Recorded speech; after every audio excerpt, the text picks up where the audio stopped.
Tere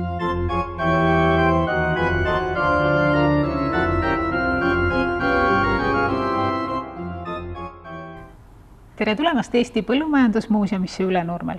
Eesti maaharimise arengut kajastav väljapanek keskendub maale kui loodusressursile, tootmisvahenditele ja kinnisvarale ning maaomanikele ja harijatele, nende suhetele maaga ja üksteisega, eluolule ja väärtustele. Kuni 19. sajandini lõigati vilja sirviga. Sirp on vanim viljalõikusvahend.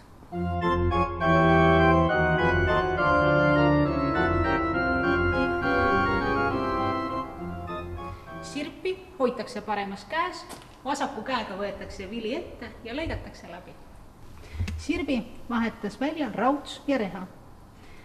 Nende töömugavus seisnes pikemas käepidemes, rehaga tõmmati vili ette ja rautsiga lõigati läbi.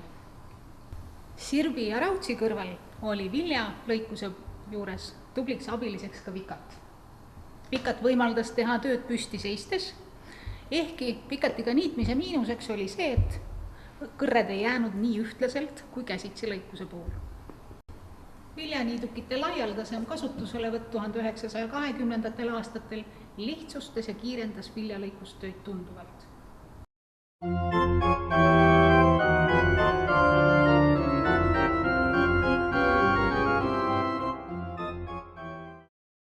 Kui vili oli kuivatatud, oli tarvis terad kätte saada. Selleks algselt kasutati vart. Vart oli oma olemuselt kõver puuoks ja tööd tehti sellega nii, et kui ühel oli vart all, siis teisel oli üleval ja sellega peksti rukist.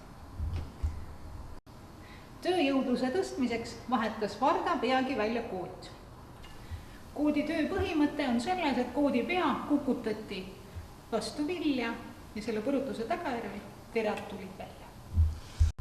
Kui vili oli kootidega töödeldud, oli tarvis terad puhastada aganatest ja põhust. Selleks kasutati erinevaid tööriistu ja selleks oli tuulamissari. Suuremate võredega vahendega tuulamissari ja tiledam tuulamissari. Tuulamissarja töö põhimõte seisneb loksutamises. Aganad on kerged, lendavad eemale, terad on rasked ja kukuvad maha. Tuulamine toimus rehealuse väravate vahel.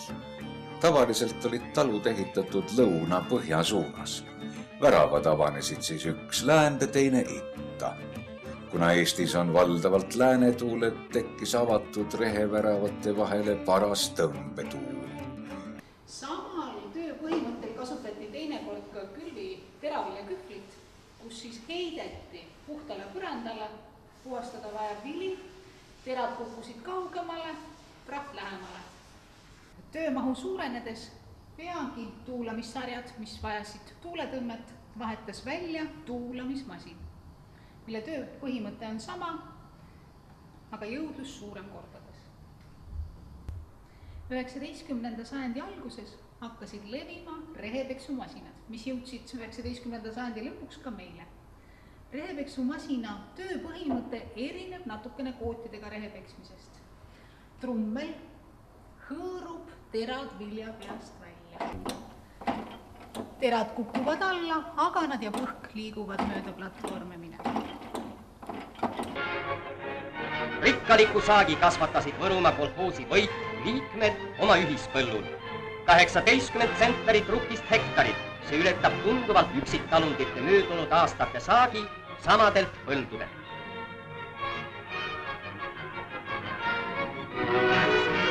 Suurt abi sai noor kolhoos riigil. Sellepärast on kõigi kolhoosnike ühine siht tasuda kiiremini oma auvõlg riigile.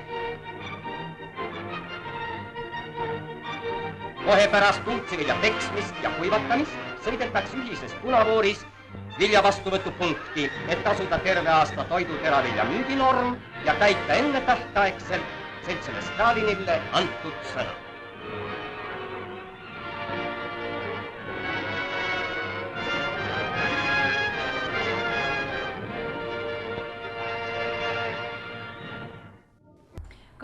sajandi alguses liideti viljaniiduk rehepeksumasinaga ja tulemuseks saadi kombain. Kombainid hakkasid Eestis levima pärast teist maailmasõda.